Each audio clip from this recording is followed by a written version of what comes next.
শেষে অতিরিক্ত জেলা প্রশাসক শফিকুল আলম বলেন, এটি একটি আবাসিক ভবন। একটা পরিবার থাকলে যে রকম জিনিসপত্র পাওয়া যায় সেগুলোই আমরা পেয়েছি।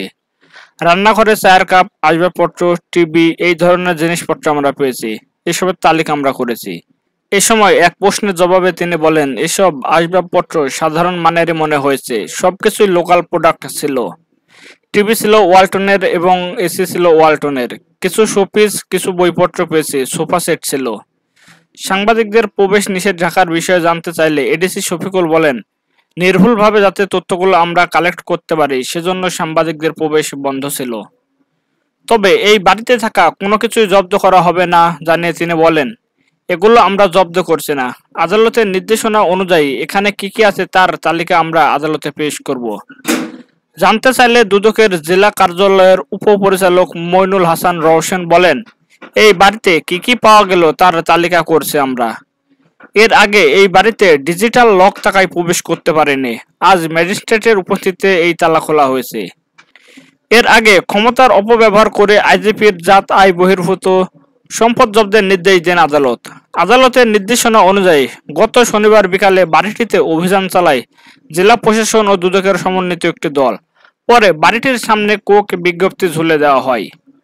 পূর্বাচলের দক্ষিণবাগ এলাকায় গুতিয়ার মৌজায় পুলিশের আনন্দ হাউজিং সোসাইটির ৬টি প্লটের ২৪ কাঠা জমির উপরে Savannah Eco Resort Private Limited নামে একটি বাড়ি নির্মাণ করা হয়েছে। চারপাশে কাঁটাতার সহ সীমানা দেওয়াল দেওয়া রিসোর্টের ভেতরে একটি বিলাসবহুল ডুপ্লেক্স বাড়ি রয়েছে।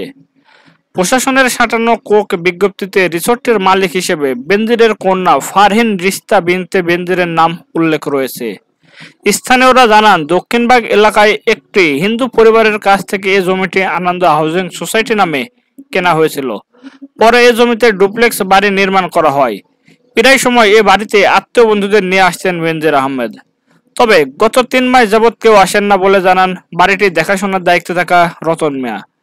পূর্বাচলের ডেমরা ইসাপুর সড়কের পাশে বেনজিরের এই রিসোর্টের জমি পূর্বের মালিক প্রয়াত প্রেমানন্দ সরকারের ছেলে রামধন সরকারের বলে প্রেমানন্দ সরকারের মৃত্যুর পর তাদের ৪ ভাই এই জমির মালিক হন।